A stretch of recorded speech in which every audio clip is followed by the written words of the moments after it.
Selamat datang kembali. Anda bersama kami lagi nih buat mengupas lebih dalam sumber yang Anda bagikan. Hari ini kita bakal bedah satu profil karir yang, relevan banget sama zaman sekarang. Kita lihat CV dari Nuer Barihadianto. Betul. Sumber kita kali ini ya CV beliau itu isinya perjalanan karir lebih dari 23 tahun. Lumayan panjang ya. Misi kita cukup jelas lah ya. Mau gali gimana sih perjalanannya, skill utamanya apa aja, terus pencapaian pentingnya. Terutama nih yang menarik, gimana ceritanya orang yang akarnya kuat di sistem enterprise bisa geser jadi pemain utama di teknologi AI generatif di Indonesia. Nah, itu dia. Transformasi yang kayaknya menarik banget buat diulik ya. Nggak semua orang jalurnya begini soalnya. Langsung aja deh.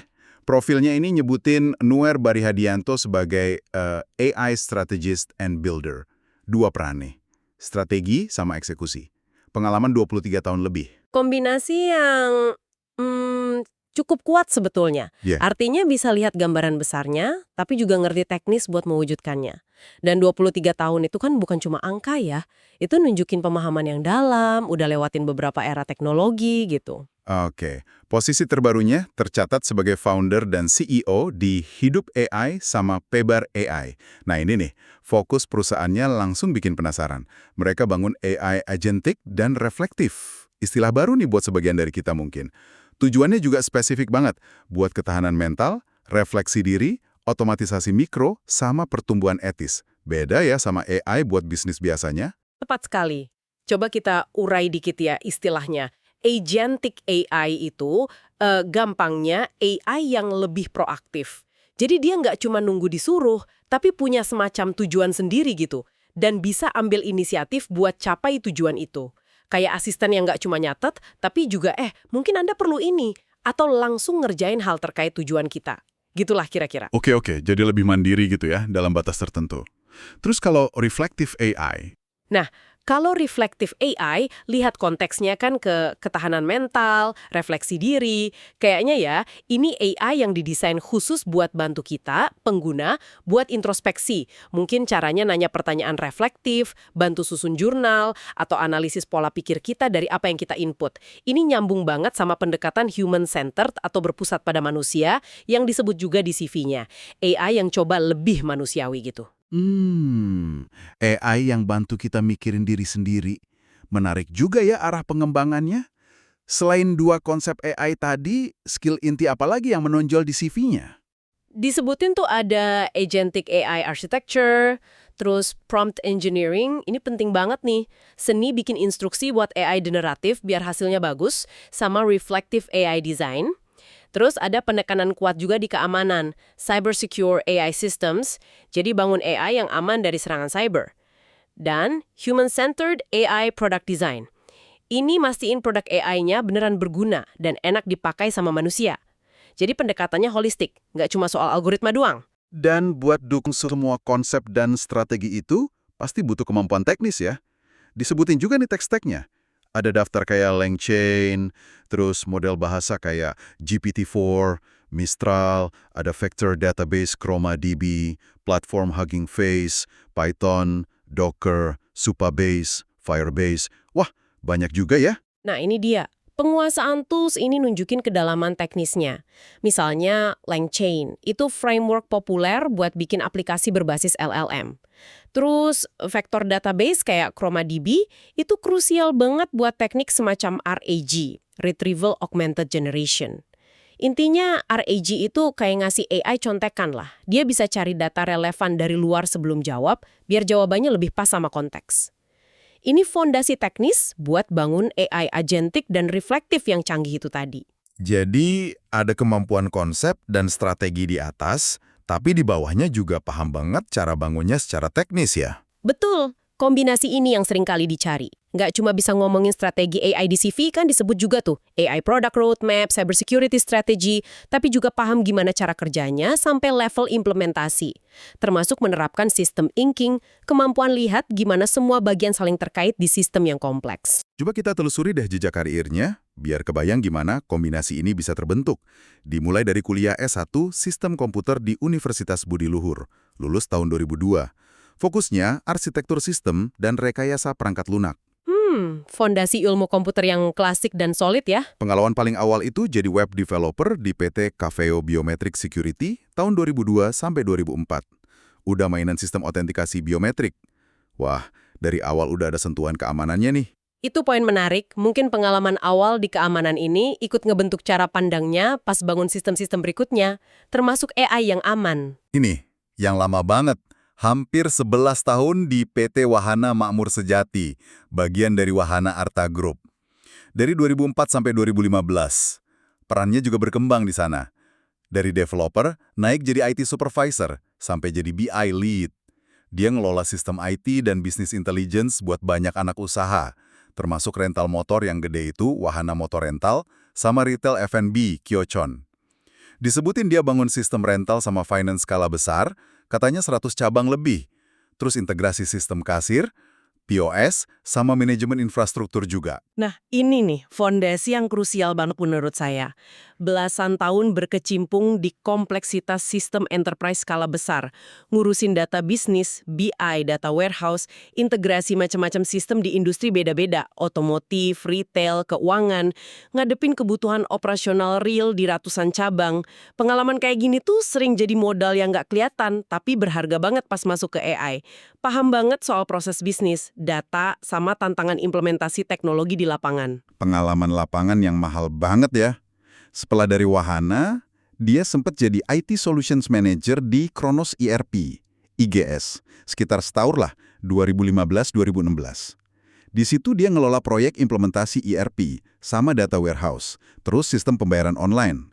Ada disebut pengalaman pakai Oracle, Pentaho, PHP, SOE. Penguatan lagi di area solusi enterprise, arsitektur berorientasi layanan, SOA, sama pengolahan data.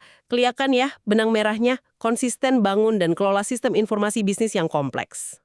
Dan, nah, disinilah titik baliknya ke AI kelihatan jelas banget.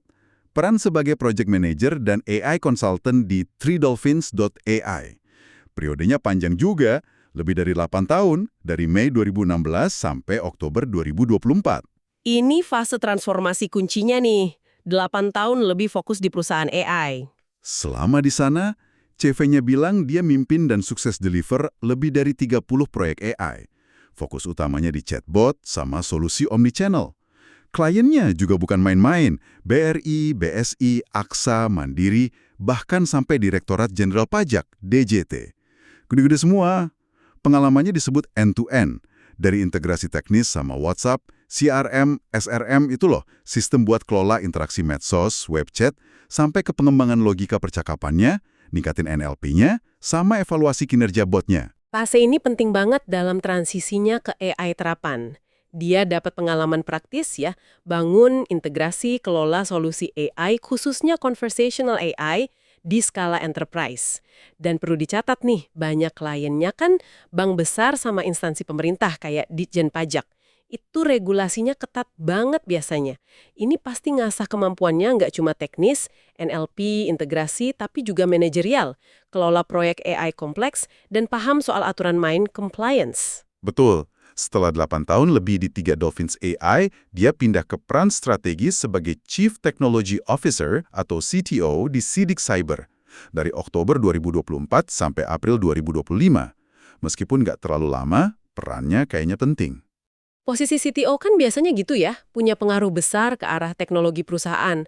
Di Sidik Cyber ini, dia disebut mimpin peluncuran Sidik Cyber Academy.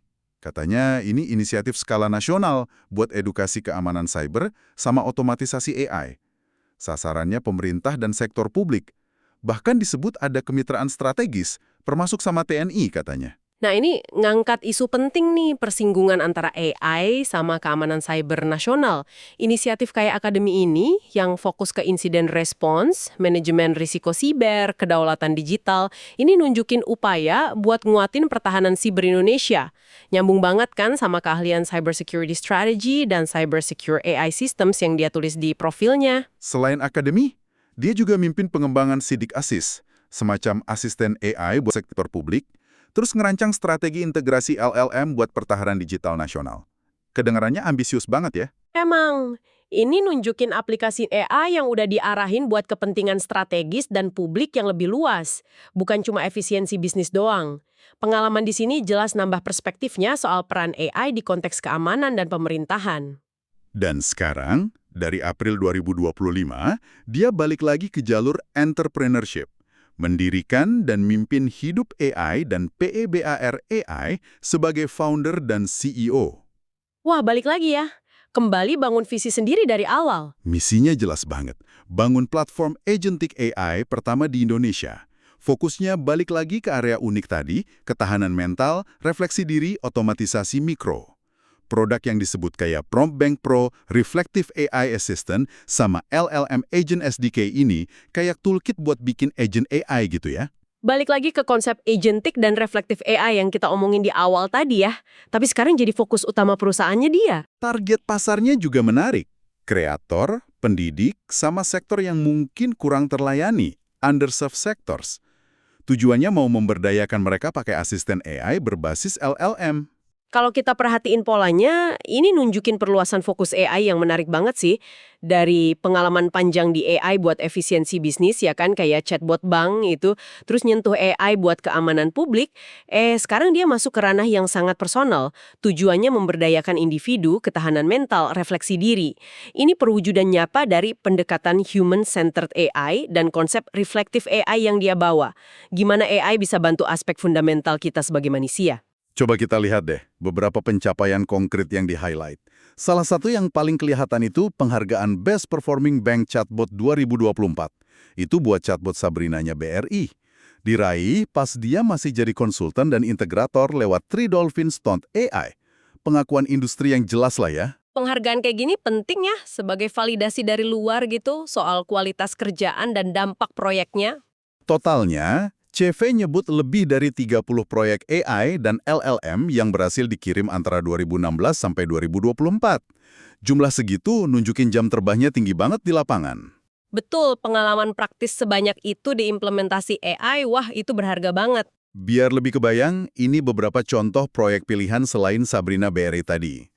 Ada Pabar AI Reflective AI Assistant, ini nyambung langsung ke inisiatif dia sekarang di Hidup AI buat kesehatan mental. Terus Sidik Cyber National LLM Assistant, ini pas dia jadi CTO dulu ya, bangun AI buat sektor publik. Buat korporasi, ada chatbot dukungan pelanggan buat LinkNet First Media. BSI Aisyah Chatbot, ini contoh lain asisten perbankan tapi syariah. Terus ada Astra International Chatbot Daytona. Ini menarik nih, asisten percakapan omnichannel buat kebutuhan internal grup Astra. Besar juga pasti ini.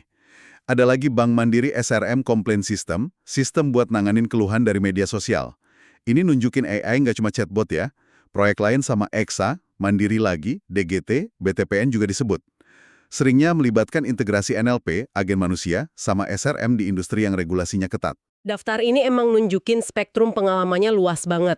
Mulai dari conversational AI skala gede di Bank Sabrina Aisyah, terus aplikasi AI di pemerintahan dan keamanan, Sidik Cyber, AI buat kebutuhan internal korporasi raksasa Astra, sampai eksplorasi AI buat kesejahteraan personal Pabar.ai. Ini nunjukin kemampuan adaptasi dan penerapan AI di banyak domain yang beda-beda. Jadi kalau kita coba rangkum nih buat Anda, apa sih intinya dari perjalanan karir Nuarbari Hadianto ini? CV ini kayak ngelukis evolusi seorang profesional teknologi yang terus belajar dan adaptasi gitu ya. Awalnya dari fondasi kuat di sistem enterprise, terus dia transformasi jadi salah satu figur penting lah di pengembangan AI Indonesia. Spesialisasinya juga unik di agentic dan reflective AI.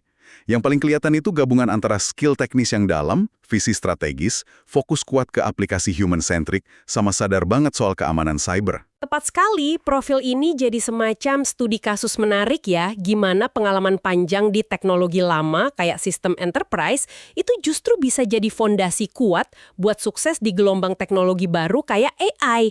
Kemampuan buat paham kompleksitas bisnis dan data, sistem thinking, bisa rancang roadmap produk AI yang visioner, tapi tangannya juga kotor, ngerti teknisnya, LLM stack, prompt engineering, wah itu kombinasi yang powerful banget. Ini relevan banget buat Anda yang pengen paham lanskap AI di Indonesia, potensinya gimana, atau mungkin cari inspirasi jalur karir di bidang ini. Nah, sebagai pemikiran penutup nih buat Anda bawa pulang, lihat fokus terbarunya Nuarbari Hadianto lewat Hidup AI dan PABRAI ke AI untuk ketahanan mental dan refleksi diri ini. Jadi kepikiran ya, sejauh mana sih menurut Anda teknologi kayak agentic dan reflective AI ini punya potensi buat secara fundamental mengubah cara kita memahami diri sendiri, ngelola emosi, dan berinteraksi di kehidupan sehari-hari. Terutama di masa depan yang makin digital ini. Apakah ini bakal jadi alat bantu baru yang revolusioner, atau justru ada tantangan etis dan sosial yang perlu kita siapin dari sekarang? Pertanyaan penting banget tuh, yang perlu kita renungin bareng-bareng lah seiring teknologi ini terus berkembang. Oke, terima kasih banyak sudah menyimak kajian mendalam kita kali ini yang berdasarkan CV Nuar Bari Hadianto. Sampai ketemu lagi di kesempatan berikutnya ya.